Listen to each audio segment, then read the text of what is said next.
how our brain process color vision. So, like what I mentioned a while ago, diba? We know, ano yung photoreceptors na yun? Ano yung 11 cis retinal? They are rods for low light vision and cones for color vision. And there are 3 types of cones which are sensitive to the short, which is blue, medium for green, and long red for wavelengths. They result from the different stimulation of the cone receptors. The reason why we see this is because some of the cones that are sensitive to these different wavelengths are being stimulated. And once it is stimulated by this specific type of cones, according to their specific wavelengths, yun ang mga nakikita natin color. Specifically blue, green, and red. Yun talagang tatlo, no? However, there are actually wavelengths in between. That's why we have what we call the trichromatic theory of color vision, wherein the brain perceives the colors based on the 3 cone types. The S cones, which is short wavelength. Ano din? Pag short wavelength, anong color? Blue. Blue. Pag medium cones, medium wavelengths, green. And the L cones or the long wavelengths are the red ones. Whenever the signals of these cones are combined, they now allow the perception of the full spectrum of colors. So it's not just the blue, green, and red. As you can see over here, makikita nyo the wavelength, it goes on the different wavelengths. And those are the different colors, spectrum of colors that we see. Okay, so it depends on the wavelength of color of the light that enters your eye. So it doesn't necessarily mean that a red color is really red to you, depending on the light condition. Okay, let's skip this one because I don't think this is important. Okay, so there are actually color signals from cones that are processed by the retinal ganglion cells. We have what we call the opponent process theory, wherein there are colors that are encoded as opposing pairs. So red versus green, blue versus yellow, and black versus white. Yung mga opposing colors as well that are paired together. Take for example this one. Siguro mas maganda ito. Okay. I'd like you to take note of this one. There's a white dot in the middle. Focus it for around 30 seconds and then look at a piece of white paper or anything white, a white wall. You will notice there's a change in the color dun sa image niya. Wanna try it? Sige. 30 seconds. Focus on the white. And then look at something more. Makikita ninyo that there is a change in the color. No, after that, after you look at the color, after you look at the dot, look at a white piece of paper or a white wall, a black wall. No? It actually will reveal the correct colors of the flag. Ano ba color talaga ng flag ng US? Red and Red, white, blue, diba? The reason why is that it's because there is what we call yung mixing of the white light and color mixing. Have you noticed it? Sige, di ba? Hindi mo kita? Meron din. Naku, there's a problem because hindi nakakita. Please remember that there is also a problem. It may vary because of the light also that enters. No? If you think that it is too dark, I'm so sorry. Kaya nga yun yung tignan ko. Okay? Patingin, wala ka. Ito yung sinasabi doon, perception of white light and color. The reason why, remember that green is one of the medium wavelengths. Kaya nag-a-adapt yung mata natin. Kaya pag inano, yun yung dominant color na nakikita. And then when you blink at a certain type of some of the rods are going to release now the red portion that you're going to see. We have the perception of white light and color mixing. So white light is actually an equal stimulation of all the 3 colors, red, green, and blue cones. Because remember that there is no single wavelength for the white light, and it is a combination of all the wavelengths. So this is what happens when you combine the red, green, and the blue light, which produces the white light. Okay, so ito yun. Have you noticed in computers, ano ba yung mga colors na printer? So we have cyan, we have magenta, and we have yellow. However, if you put all of the red, green, and blue together, you now form your white light over there. Okay, well, what's very important to this is that we have to know also that there are some disorders brought about by color vision. And what do we call those?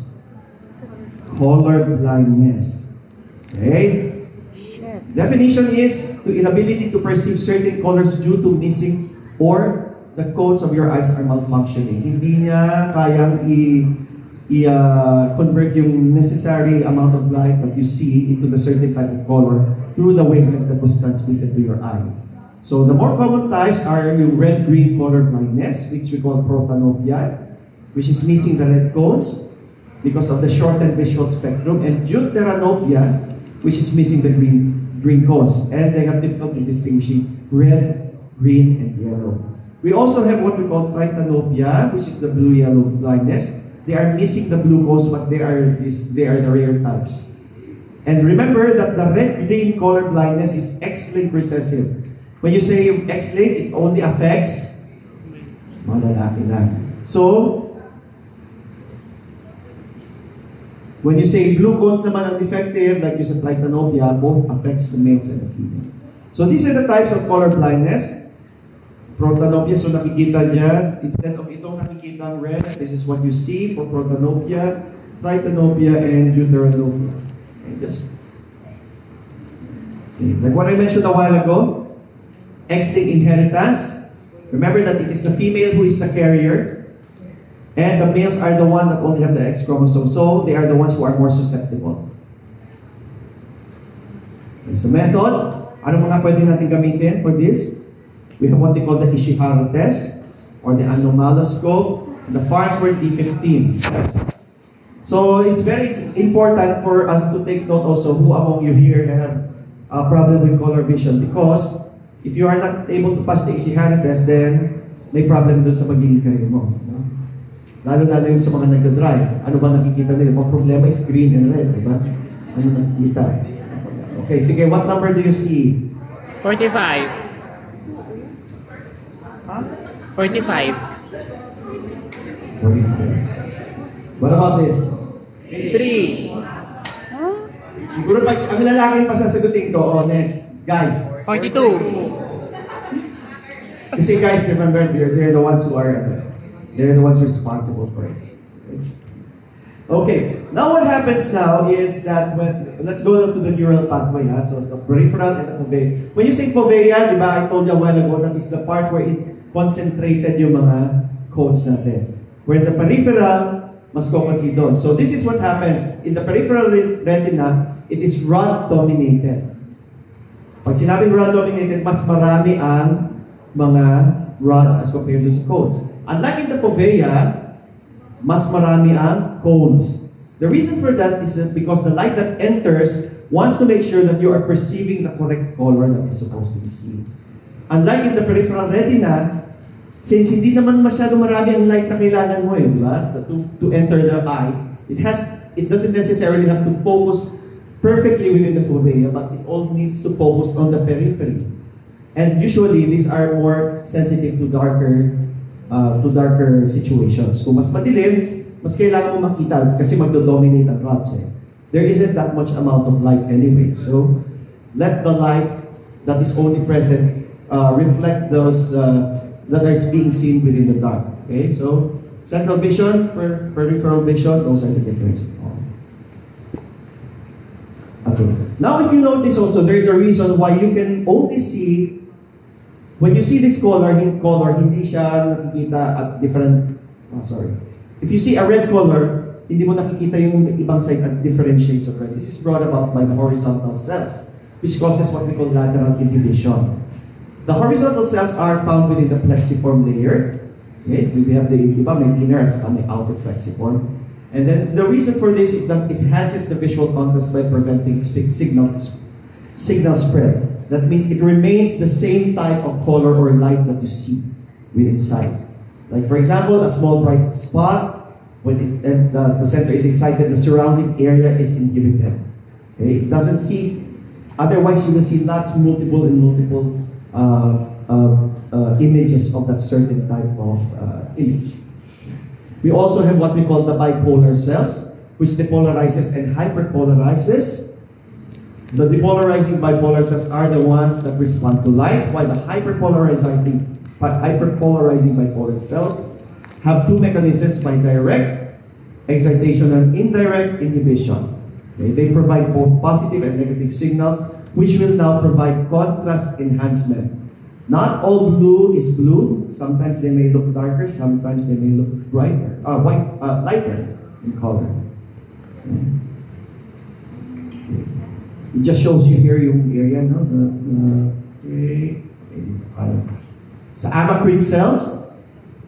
So the amacrine cells is actually the ones that act as the interneurons for visual signal processing.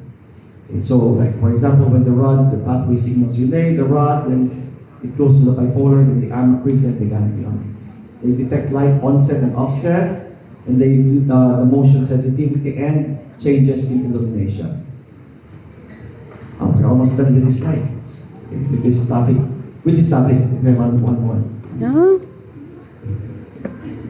Kaya pa? We'll have a quiz after, eh? Yeah, we'll make it quick na lang. Okay? The ganglion cells naman is the one that now transmits it towards the optic nerve. Okay, so these are the action potentials. Okay, so anyway, that's just enough for you to know na lang. Basta sila na yung in charge para mag-produce doon sa optic nerve output once the picture is already set forth into the brain.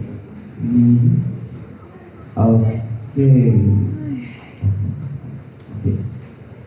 Let's move on to the last topic.